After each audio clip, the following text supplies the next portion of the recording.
Monday, December 5th, and I'm going solo. Trying to sing that Who song, Going Mobile, but look at me, I'm going solo. Anyway, what are you guys doing? It is a solo episode today because I've been traveling like crazy, and yeah, man, I just thought, well, fuck it. I'll sit down and shoot the shit. So much stuff going on out in the world. And then get back to the guest here in a few weeks. Thanks, everybody, for tuning in. Did you check out The Grail? I had The Grail on with Josh Rosenberg. And we dug into some safe talk. All things about safes. Yes, I know you're like, what the fuck is that? Well, tune in. It's fucking great. Because people, you know, they don't realize they need a safe until it's too late. House fire, robbery, whatever. Not just for, like, expensive shit, but, like, passports and car pink slips, photos. Man, your passport gets burned up or your car pink slip, it is a goddamn nightmare. You know? You got to go to some government building and just throw a day away. Throw a day away. Yeah, I'm at the DMV. Lost my pink slip. Okay, sir, grab a number. And you grab like number 317. And they're on like 17. You got 300 people ahead of you. And then you get there, finally to the window 4 hours later, and the lady's like, sir, you don't have the proper paperwork. And then you're just fucked. Anyway, so that's on the Grail, Josh Rosenberg from the Dean Safe Company. Check it out if you haven't checked it out. It was fun talking to him. He does a little comedy. Loves movies, so we go all over the place on that, which it was fun. I love doing the Grail. I love doing this podcast. It's a lot of work, and you look at it and you go, oh shit, I've been doing this thing for 11 years. So thanks for tuning in every week. Let's get into some of the shit today. Big topic. Out of nowhere, Metallica drops a new song, news about a new record, and a new tour. Lux Eterna. Fucking great song. It's got the total Hit the Lights vibe at the front, and even some Hit the Lights kind of guitar tones, and then, modern Hetfield voice. It's, these guys, I think they're, Kirk just turned 60. What a great song, man. These guys, they just sneak a record during COVID. I saw Lars on Howard Stern, and he was saying, like, I can't believe it didn't get leaked out. Man, I hear you on that, you know. I knew there was a new record going on, but it just seemed like they were working on it for a few years. So how were they doing it? Was it just kind of like a couple weekends we work on it, and then we go tour, and then we come back, maybe work on some more, you know? Because this thing took a long time, but pretty excited about it. Do not like the artwork, I'm going to be honest. I think the artwork is goofy, but I love this band, and that's why I always keep it real. I keep it real, man. I don't fucking kiss no way. I keep it real. I don't like load and reload. I keep it real. This is good. His song sounds great. And looking forward to the tour is going to be amazing. These guys are doing it right. They go out, they play 2 shows in every town, and they do 2 totally different set lists. That is exactly what I've been saying bands should do, and there's a few bands out there that do it. Black Crowes have done it for years. Of course, Dead and Company, Grateful Dead, all those jammy bands do it. But all the other bands, they just kind of stick to the same bogus set list every night. So why see them 2 nights in a row? You know, you go and you go, even Rage Against the Machine, man, they were doing some cool shit. They were weaving in different songs every night that were like songs they hadn't played maybe ever or years. Of course, they haven't played in years, but you know what I mean? They were keeping it fresh. It kept me going back to setlist.com all the time. Oh, fuck. They played Rolling Down Rodeo. So Metallica doing it right. When I opened for them, which, by the way, in 2 weeks will be 1 year ago, which is just insane. But they did the 2 separate set lists for the 40-year anniversary, and they did a song or 2 from every album. And the first night, they did it from Kill 'Em all the way to the last record. And then the second night, they went last record back to Kill 'Em All. And different songs every night. It was just, that's how you do it. And that's, you know, if you're a band and you've been a band for 41 years like Metallica, that's how you should be doing it, because it keeps you alive and fresh and your brain constantly has to work. You can't get into autopilot every night. You're like, fuck, what songs are we going to play? And, you know, this band is just great. That's all there is to it. Metallica is in the top 5 of all time. Just 41 years crushing it. And congrats on the new record coming out. And they got the tour too with different opener bands each night. So Pantera's doing some of them. The Pantera reunion. I want to fix that. The Pantera reunion, and a bunch of other bands are on it. What is it? Chris Cale's band, Five Finger Death Punch, was a good fucking good gig for those guys. Metal Ganza, I think they're doing 2 nights at the SoFi, giant football stadium. Imagine you're a band 41 years, they're like, yeah, so let's just drop the tour here, we'll do some football stadiums, and sell about maybe 70 million shirts. Man, I got the hoodie from the 40 year. I wear that thing all the time. I just love the artwork on it. Metallica always has some great merch. Going back to the Pusshead days, I love all that Pusshead art. The T-shirts, the skateboards, all of that. Which, by the way, I got my Merciful Fate Melissa skateboard. Getting ready to hang that up. Pretty fucking cool. Put a skateboard up of the Melissa artwork. Part of me wants to put it together and go skate around. Break some bones. At 57? I'll be 57 in a couple months. Break a couple bones. Skateboarding. God, I love watching those skateboarders on Instagram just eating shit. There's so many eat shit videos on Instagram. They're like addicting. Car crashes, motorcycle wheelie crashes, skateboard crashes. And a lot of the skateboard crashes always entail smashing your nuts, which does not look appealing to me. Oh my God. You see them and you're just like, oh man.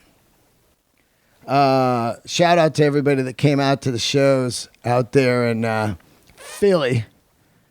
I thought it was in Philly, but it turned out it was like in the Philly suburbs, Pottstown. I kept calling it Pottsmouth, Potsy, Potsy. Little happy days, Pottsmouth. You know, it's like 40 miles from Philly, and it's just straight up kind of like, I couldn't even really tell you where I was. It was one of those towns. I looked it up, and it was established in 1752. And it felt like I was in no man's land.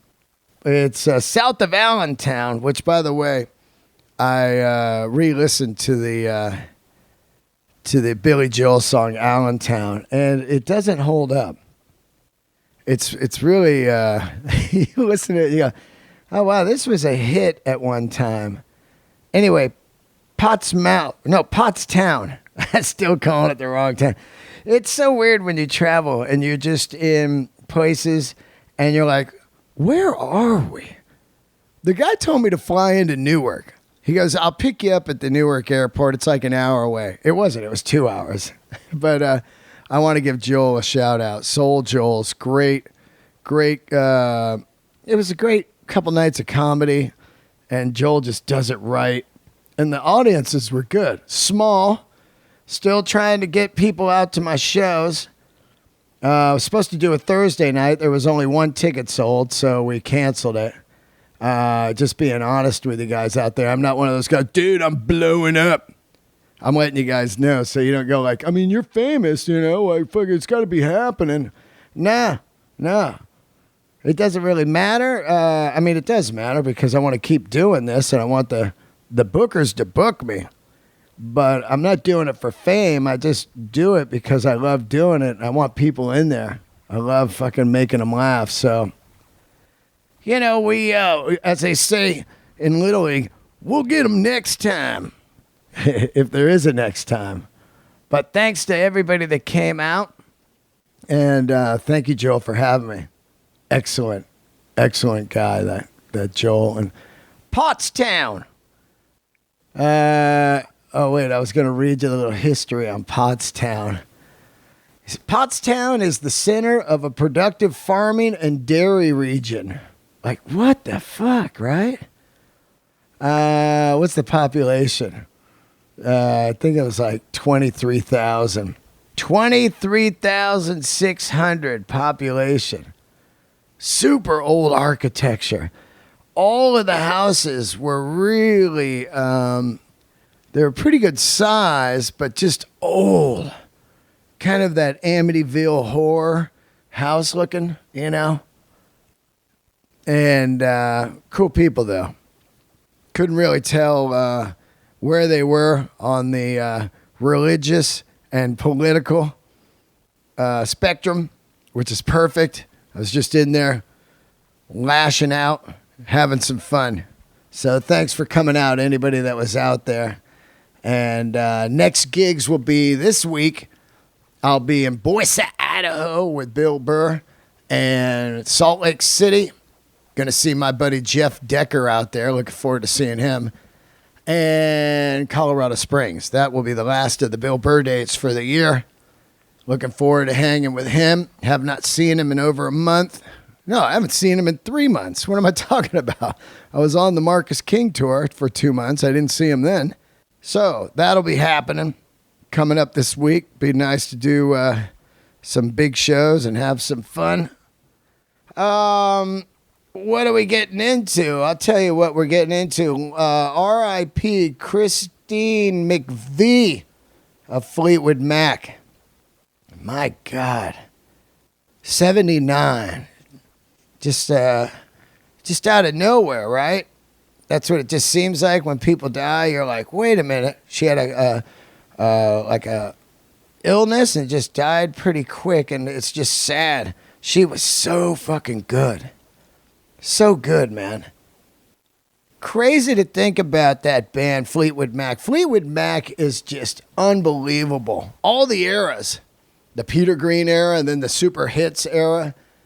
What a band. It's bizarre to think about how they had that whole Peter Green era, of course, and they're like the blues band, you know. And then they just become the FM dial gods. Them, Steely Dan, and the Eagles. Just FM dial kings. And Boston. Those are the four that just have tons of hits. But really, the Eagles and Fleetwood Mac. And, you know, of course, you got Stevie Nicks. But, man, did I always love Christine McVie, you know, just, she said that she didn't know how to write any songs that didn't have a hook. She, you know, people called her the hook queen. which I will agree with, man. Her songwriting skills and her singing, it's funny. It's like, it's almost like I love Carole King, Tapestry. It's almost like she was, grew up in that Carole King singer-songwriter Tapestry, and then just ignited her own vibe from that. Unbelievable, man. It's just, her songwriting is just crazy. I mean, absolutely crazy. And then, that whole thing of being married to John McVie, and then Stevie, and they're all married to each other. They're fucking and doing blow. And I mean, this band's way more outlaw than any kind of metal bands. They're just all crazy. And then they all get divorced and break up and shit and cheat on each other. And then write one of the biggest records of all time, Rumors. Just crazy, man. Just absolutely crazy. I love it. I love it. During the production of Rumors, she had an affair with Fleetwood Mac's lighting engineer, Curry Grant, which inspired the song You Make Lovin' Fun. I love these guys. They're just fucking everyone. they're fucking, hey, let's fuck some crew dudes. Like, where's your husband? You're in a band with your husband. You're on tour. There's only two places you could kind of be, like, or three. Your hotel, backstage, or on stage.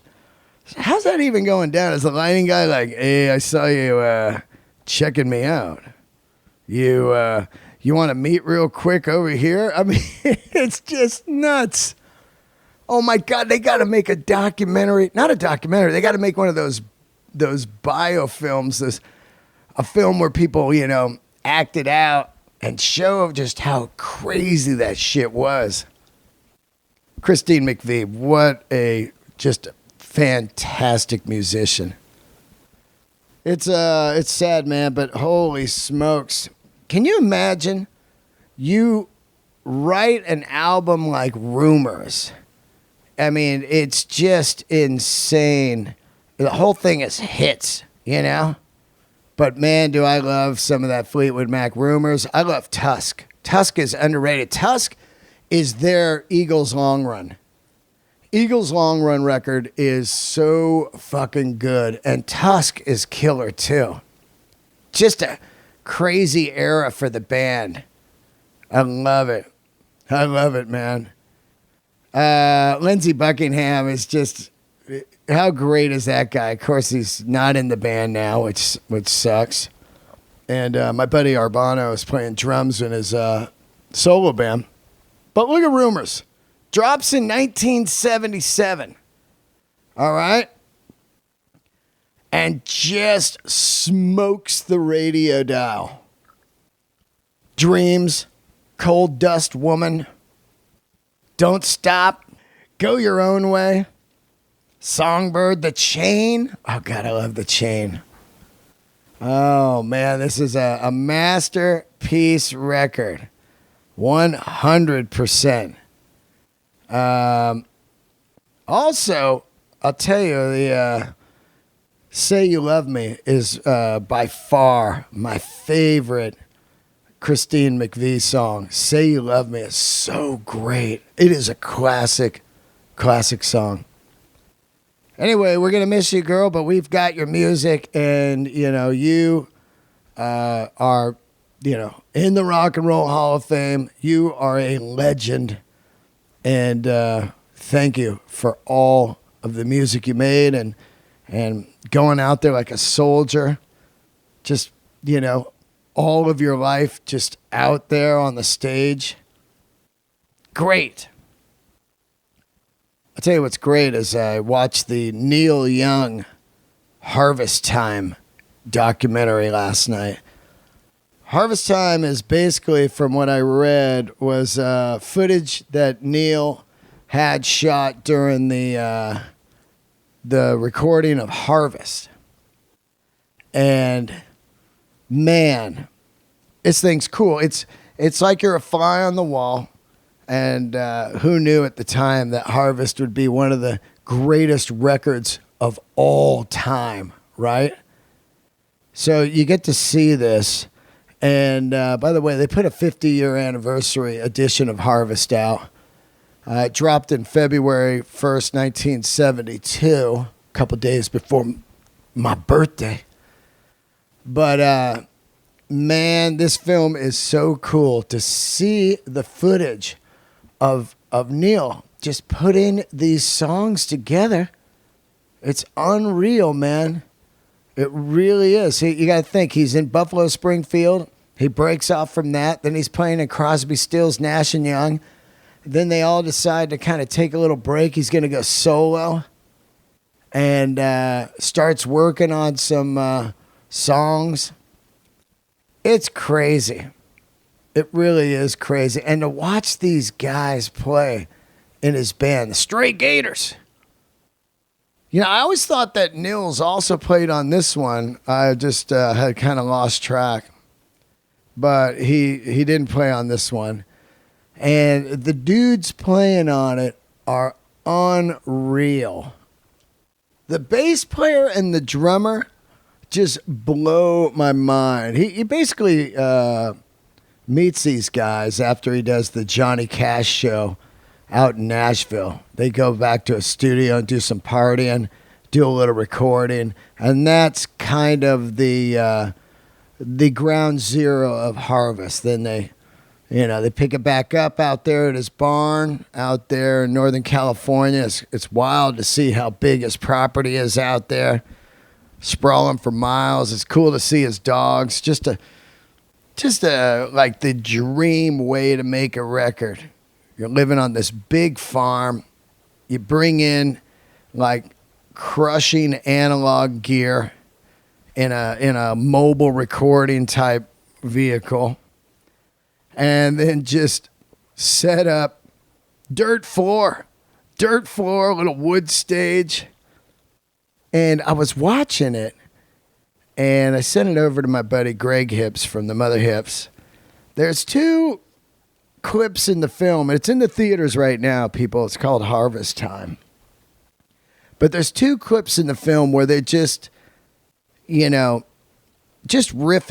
laying down like a groove to find a song. And you can see Neil's just like, let's try this one here. And they're just riffing. And I was going to see if I could play a second of this. I kind of recorded it shitty, but it just blew my mind, the groove. Let me see if I can get this for you here. It was so cool. Hold on here. Here we go.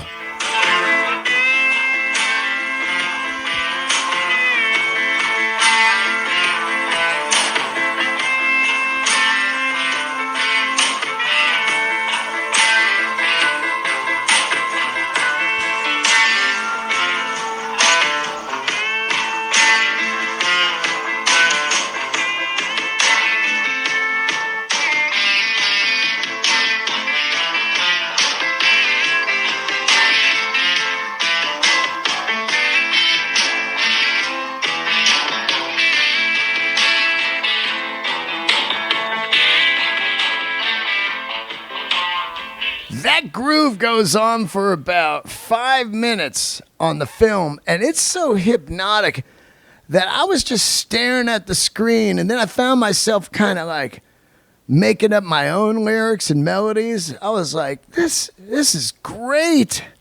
The groove was just killing me.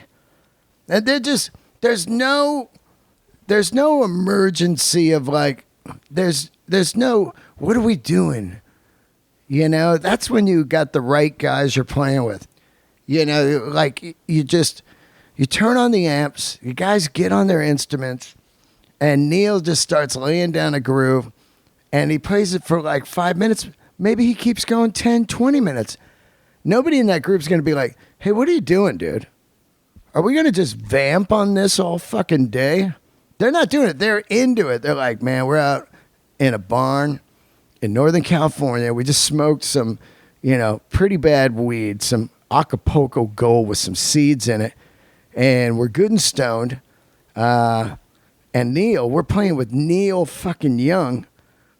and we're just grooving. I love the old school playing because you love to play. I do comedy because I love to do it, you know? I love going down to the club and trying to find the gold. And, you know, you're just looking at Neil Young, and he's just channeling in. They asked him where the songs came from, and he's like, I don't know, man. It's like I said before when I was talking to somebody, I said, the jokes just kind of seem to come out of nowhere. And I said, yeah, don't they all? And that's with the songwriting also and lyrics. You got to turn on the guitars, or you got to turn on the recorder when you're working on comedy, and you wait for it to come. And sometimes it might not come, and then when it does, you're like, whoa. And I was thinking about it, and I've said it over and over. You know, somebody commented, it's wild that he wrote all that stuff when he was 24 or 25. And I was like, yeah. That's when all of the great shit happens with everyone. You look at everyone, Dylan, Springsteen, any band, AC/DC, any band you love. They were young because they didn't have any walls built around their brain of like, can't do that. This is wrong. No, you know, it's just like, yeah, let's just fucking not worry about it and let's do it. It blows my mind when people comment, can't believe they're only 24. You can't believe it? It's very, very rare that somebody does something in the music world monumental deep into their career. Metallica did it. The last record was fucking smoking deep in their career. I remember Machine Head did it with that album, the Blackening one, you know, like deep in their career. And, you know, Dylan did it. He was completely done. He was playing the fairground circuit, and then he drops Time Out of Mind years and years later. Grammys, critical acclaim, back into the action. But it's very rare. I always think like bands really, their shelf life is about 10 to 15 years. And then after that, they keep going because of, you know, that's their job or that's their livelihood. But the creative side of the band usually is way long gone. And it's the opposite with the comedian. The longer they go, the better they can get because they find their voice. They're living more of a life. They've had a bunch of fucking experiences in their life. And then hopefully, if they're, you know, working hard, hopefully they turn that into like gold. Like look at all the comedians early on. They're you know, they're funny, but they're not great. And then years later you go, this fucking guy's killer, you know? So that's an interesting thing, how the difference between comedy and music. Another bummer thing, the longer bands go, the less original members are in it. So then it's like, you know, so that's another fucking thing. It's so rare, like U2 and up until recently, Aerosmith, like Joey Kramer, he's not playing with them anymore. You know, I don't know. At least we're not right now, so we'll see. But U2, is that the only band with all original members that I can think of right now? But holy shit, is this Harvest Time film. I love when these films just come out of nowhere. You're like, what?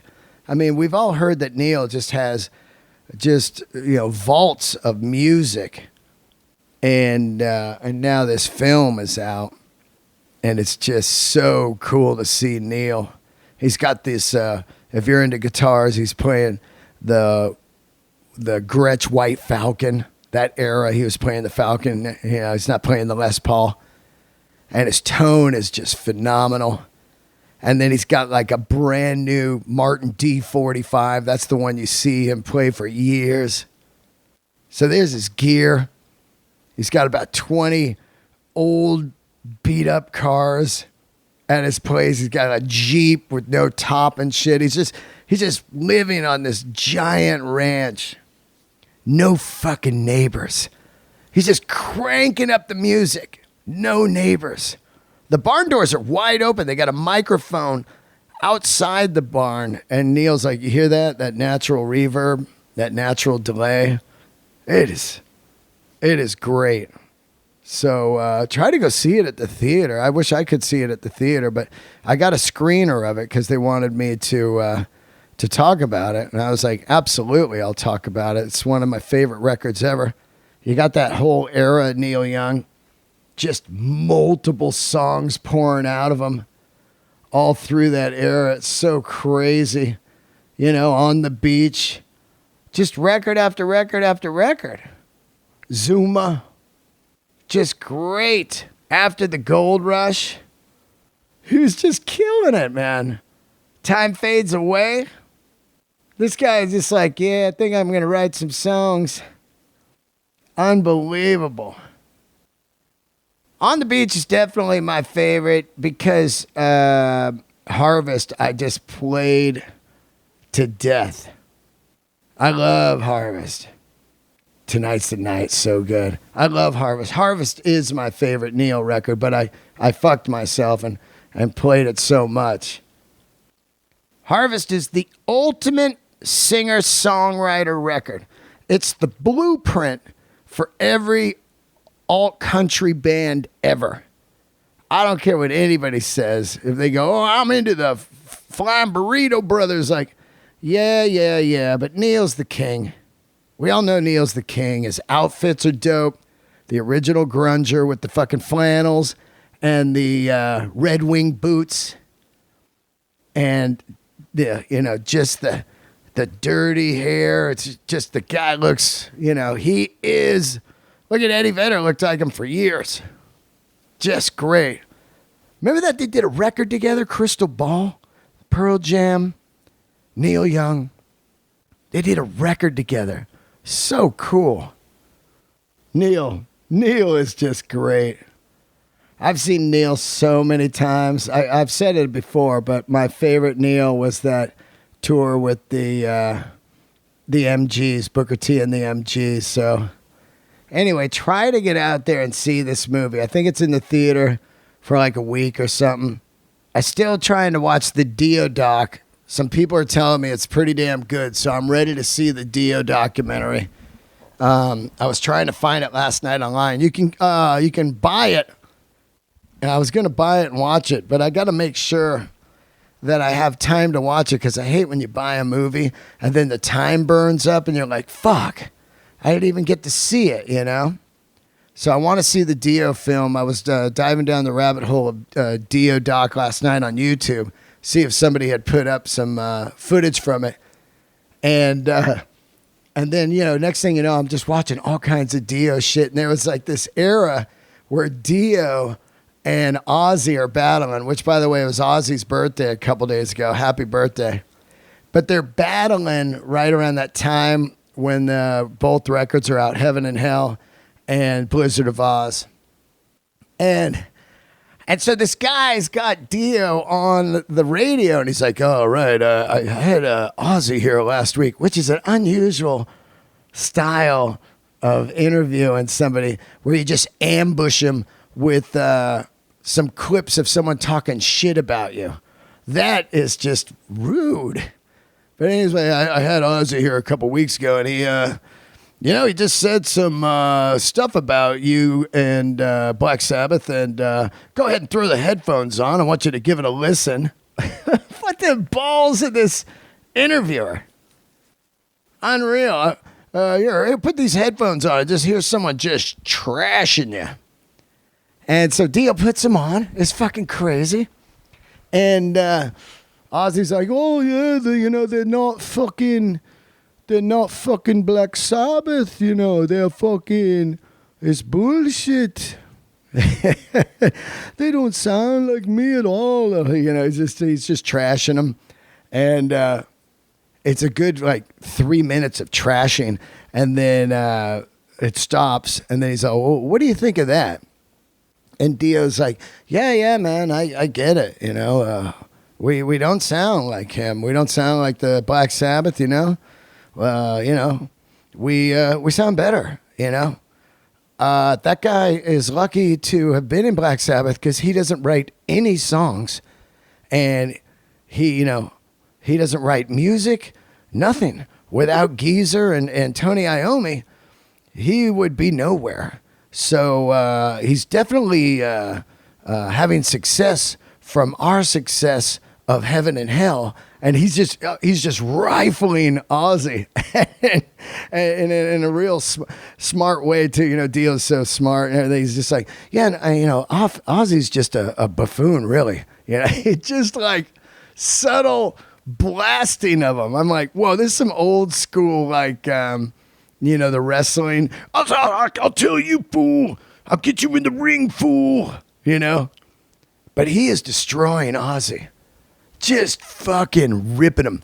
And then the interviewer was kind of like, oh, okay, well, congrats on all your success. And Dio's like, yeah, give me a call anytime you need me to, go after other people. So looking forward to watching the Dio doc.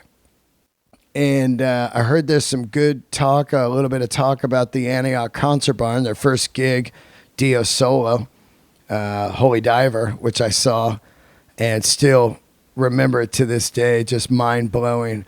And Dio is mind-blowing. Let's just face it.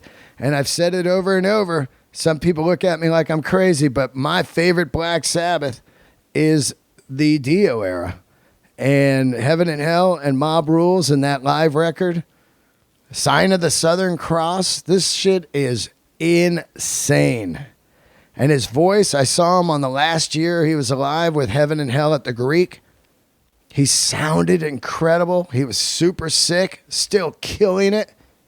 They've got that great Music City, Radio City Music Hall concert out. And holy shit, I wish that Dio was still around, man.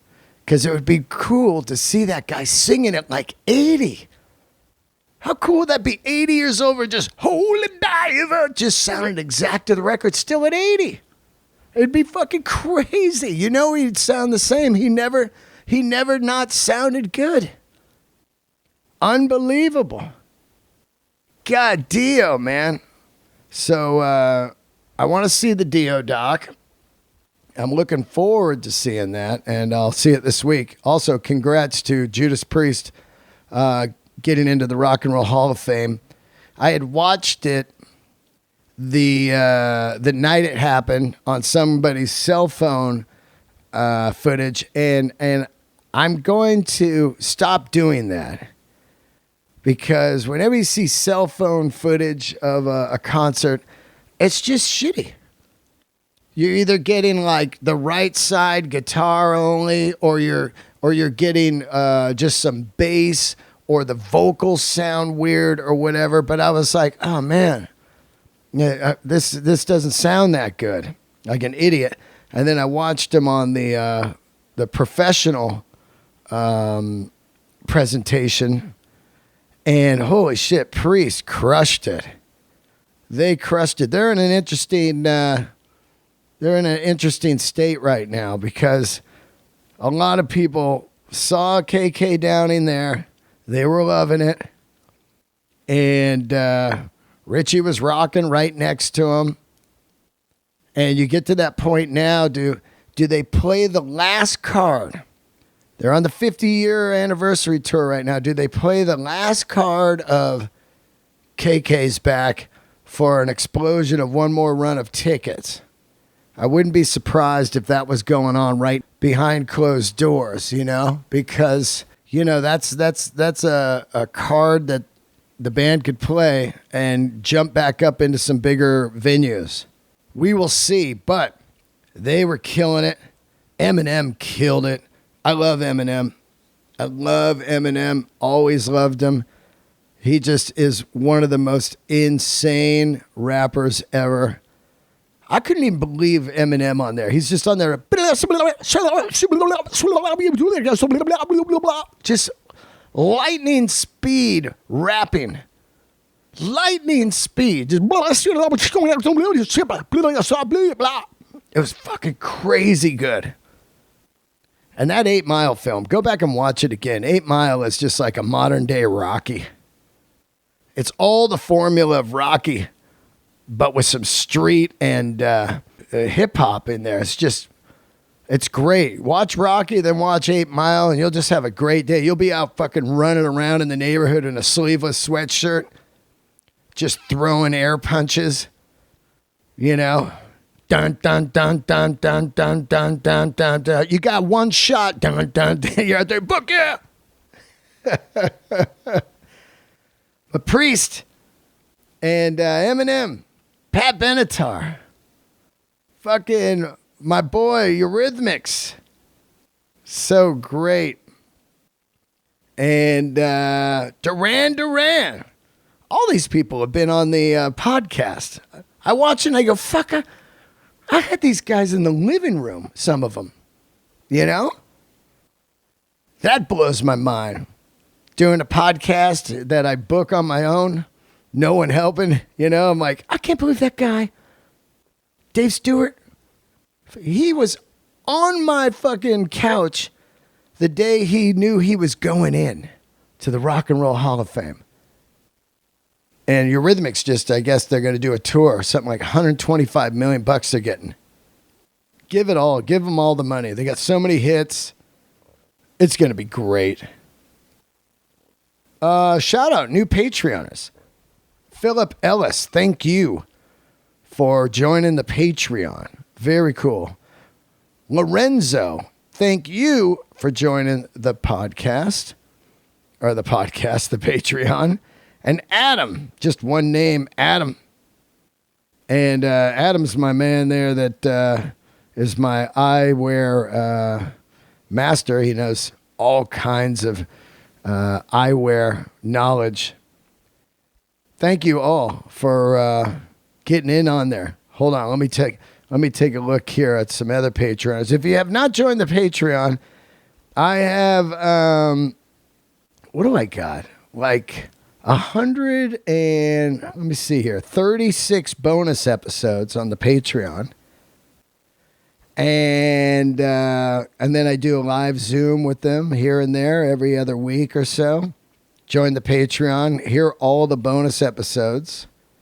It's I love the Patreon. All the Patreoners out there are so cool. They're so into the bonus episodes. That's what I love, putting that out there. What else we got? New Patreoners. I got some, I like to shout out the deleted Patreoners too, people that left but supported. Darren Copalong, thank you. Elisa Sheehan, Alex Lazoya, and Robert LaRocca. Sorry you had to go, but I get it. At least you stopped by the Patreon for a while, and thank you so much. Can you imagine somebody like, you quit the fucking Patreon, you fucking piece of shit. Can you imagine someone like that? Just angry, not appreciative of somebody, you know, helping you along.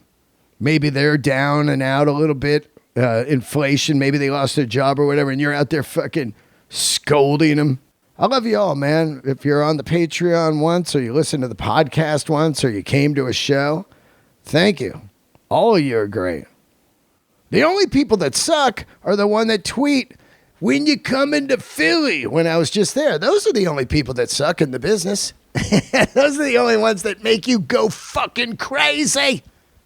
Anyway, all good out there. Thank you, new Patreoners.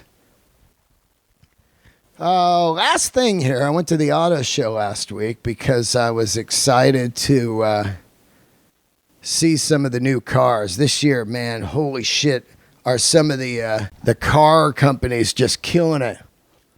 And it's so funny to think how I was excited to go to the auto show and see the Prius, the new Prius.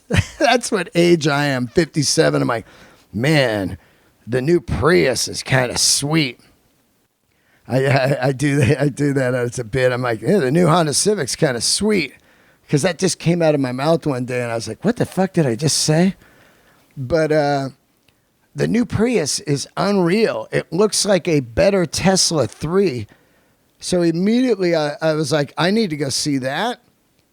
And I need to go see Hyundai. Who the fuck am I? I'm talking about Hyundai. Now, I go to the auto show every year with Byron Bowers, a comedian and good friend of mine, and a car freak like myself. And then sometimes Marcus Price goes and Ian Edwards. And we have the time of our life, which, by the way, happy late birthday to Byron Bowers. We go every year on his birthday.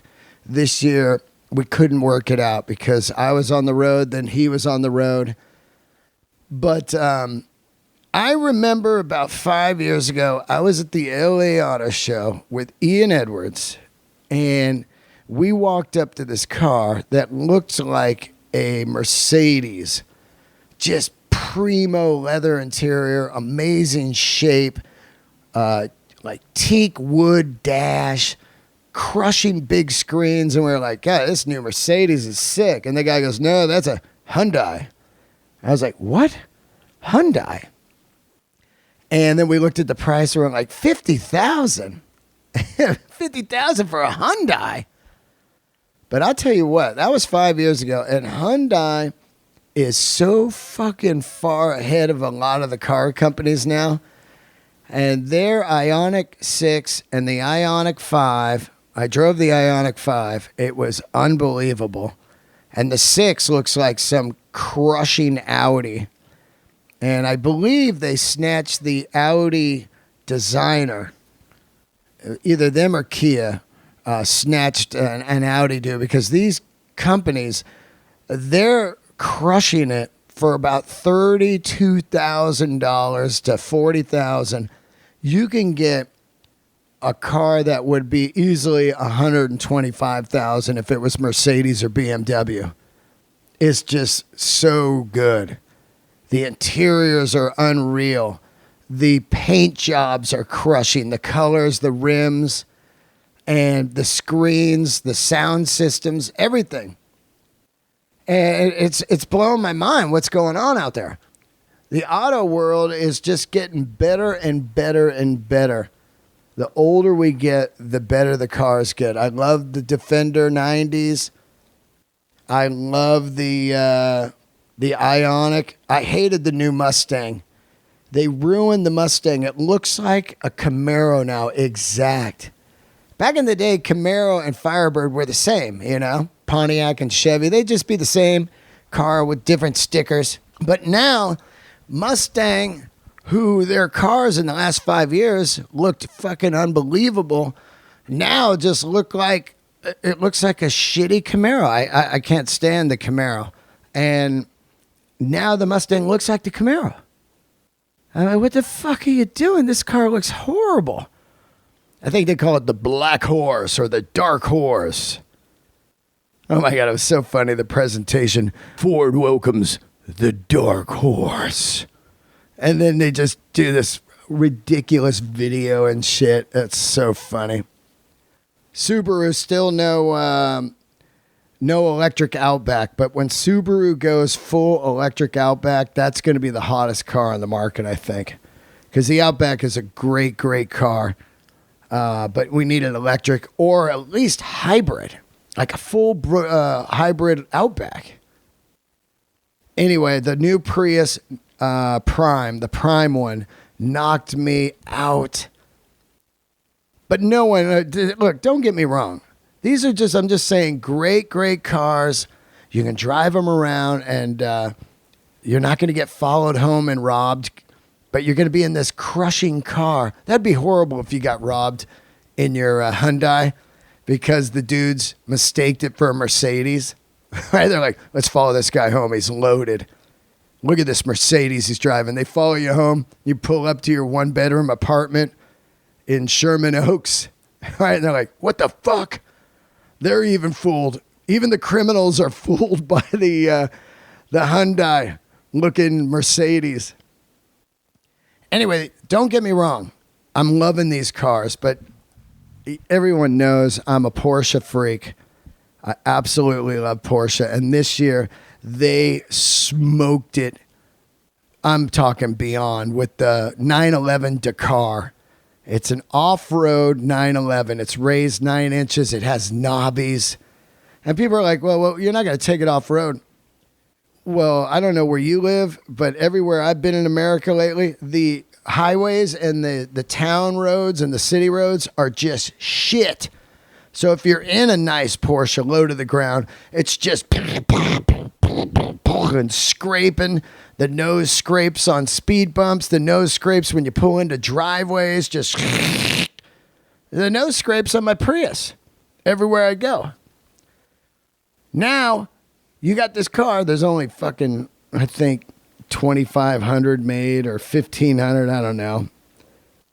Minimal. And they're 250 grand. So it doesn't even matter. But if you had big paper, I would get the Porsche 911 Dakar in the chalk. They had it in chalk there with a houndstooth interior and those knobbies, man. You could just drive around the city, no longer worrying about speed bumps or any kind of just fucking motoing it.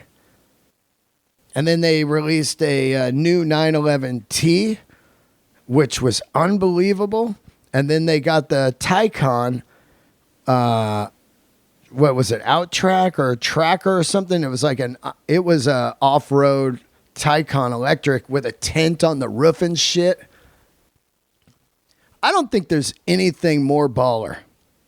There would be nothing more baller, and I'm gonna fucking say this right now, than having the amount of money to where you could get a Taycan or a Dakar, Porsche, drive out to Joshua Tree, pull up to the campsite, and just whip your rooftop fucking tent up, and you're just out camping in a $250,000 911. You are not going to outball that. No one's going to be able to beat that. Can you imagine you roll up in your fucking Toyota Corolla and you're setting your tent up out at Joshua Tree and your mushrooms are just kicking in, just a slight mushroom. And then here comes this guy in a 911 with knobbies, like, off-road tires. And he pulls up next to you and just tent pops up. You're just like, am I tripping or what? I mean, that is just baller. First of all, somebody that has $250,000 to spend on a car, to see him go camping would be crazy. I don't think rich people camp. I mean, I don't camp. I do some glamping. And like when I go to Yosemite now, I got to stay in the Ahwahnee or the what's the other one I stay at? Yosemite. I don't know. Is it the Village? Fucking born and raised there. I can't even remember. Brain doesn't work like I want it to. Anyway, I don't camp, so I can't imagine a rich person camping. I don't think I've ever seen it. Just some fucking super baller out at Joshua Tree. I mean, that's why those zillion-dollar Airbnbs were invented out there in Joshua Tree, because rich people don't camp. That's a good bumper sticker. Rich people don't camp. Anyway, Porsche just crushed it. The 718's amazing. All their colors are amazing. Everything about it. Unreal. I want to thank you guys for tuning in. This episode is brought to you by Migos Dog. If you've got a dog and you live in the Los Angeles area, do not feed it anything other than Migos. You want that pet to be around for a long time. Gertie loves Migos. I feed her the duck. I feed her the salmon. They've got chicken also, and they got beef coming out. They've also got toppers you can put on top of the dry food that you might have for your dog. But do not feed your dog stuff that you don't know what it is. Migos Dog is 100% human grade food. It's not garbage. MigosDog.com or follow them on Instagram. They deliver all over LA, or you can get it at Healthy Spot or any Erewhon. Also, episode is brought to you by Standard and Strange. My one-stop shop for getting all my clothing, my denim, my leather, my boots, everything, all at Standard and Strange, New York, Berkeley, and New Mexico, or standardandstrange.com. Go in there, tell them I sent you, or call them and tell them I sent you. They ship anywhere around the world. Ask for Neil or Jeremy. Get yourself some beautiful boots or an incredible pair of denim. I've been wearing these Momotaros now for almost 2 years. They are just the perfect denim. Standardandstrange.com. Okay, one last thing before we get out of here. What was I going to tell you guys? Fuck, I forgot. I was just going to bring it up. Oh, I'm going to see The Smile with Kevin Christie. And that's Johnny and Tom York from Radiohead's side band. And I am looking forward to this. I've said it before, I don't really go to concerts anymore because I just want to do comedy. But I will go to concerts that are special things that I don't get to see all the time. Say a Yeah Yeah Yeahs, or Radiohead, or Tool, or, The Smile. I'm going to see that. But I'm looking forward to seeing The Smile. Their record is incredible. And holy shit, these guys, they can just do no wrong. Radiohead is just unreal. Tom York's unreal. Johnny is unreal. It's perfect music. So I'm looking forward to seeing The Smile. They're going out on tour, and Kevin Christie and I are going to go see him. And then maybe we'll do a little episode on talking about The Smile. Also, Kevin Christie is full-blown metalhead now. Way deep into Priest and Merciful Fate, and I love it. He calls me up like, dude, I'm loving Screaming for Vengeance. So great when somebody discovers metal later in life. You got to just love that. So anyway, shout out to all of you. Thank you for tuning in to this episode today, solo episode. I hope you have a great week, and hope to see you out there at some shows. DeanDelray.com. Got the Gertie merch. We can send it for Christmas right away. And also the tour dates. Oh, one last thing, man. I almost fucking forgot. The Bon Scott Bash tickets are on sale right now. Bon Scott Bash. You can go to my website and get the tickets, DeanDelray.com. What a lineup we got. Just added somebody. I don't want to mention it yet because I'm just waiting for it to be 100%, but we've added some more people on the bill. But it is Bill Burr doing comedy. I'll be doing comedy, and then we'll both be doing the tribute to Bon Scott. Burr on some drums. Steve Gorman from the Black Crowes on some drums. Scott Holiday from Rival Sons playing some guitar. Scott Ian from Anthrax on guitar. Mike Inez playing the bass all night from Alice in Chains. Larry Lurr from Primus. He'll be rocking some SG action. Dave Lombardo from Slayer, Mr. Bungle, and Testament, and Misfits. He's rocking some drums. Billy Rowe from Buckcherry Jet Boy. Brad Wilk, the king of the groove, on some drums. Rage Against the Machine's fucking funky drummer. And Josh Z. January 10th, 2023 at the Avalon, 7 p.m. A few VIP tickets left. And get them right away because I don't want you guys to go, oh, it's sold out. It's going to sell out. That's just the honest truth. It's sold out every fucking year. And then people go, dude, I didn't get a ticket. It's like, it's sold out. Sorry. Get your tickets, DeanDelray.com. And I love you all. Candles lit.